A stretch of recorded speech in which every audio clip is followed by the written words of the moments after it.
ମୁଁ କାଦୁଅରେ ପଶିକି ଆସିବାକୁ ପଡ଼ିଲା, କାହିଁକିନା କାଦୁଅରେ ପଶିକି ନ ଗଲେ ପାଣି ପହଞ୍ଚି ପାରିବନି। ବାପା ଅଛନ୍ତି ବିଲରେ, ପାଣି ପହଞ୍ଚି ପାରିବନି।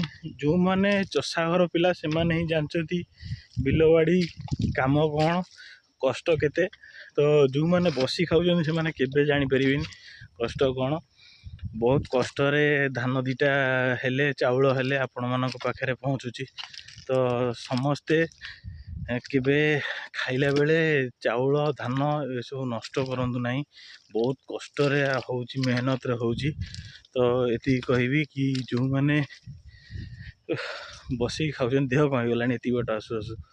ତ ଯେଉଁମାନେ ବସିକି ଖାଉଛନ୍ତି ସେମାନଙ୍କୁ ଏତିକି ରିକ୍ୱେଷ୍ଟ କି ଚାଉଳ ନଷ୍ଟ କରନ୍ତୁ ନାହିଁ, ଧାନ ନଷ୍ଟ କରନ୍ତୁ ନାହିଁ।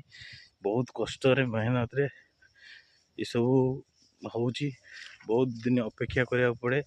ତ ଖରା ବର୍ଷା ଶୀତ କାକର ସହିକିରି ଏସବୁ ହେଉଛି। ତ ଆପଣମାନେ ଦୟାକରି ଏସବୁକୁ ନଷ୍ଟ କରନ୍ତୁ ନାହିଁ।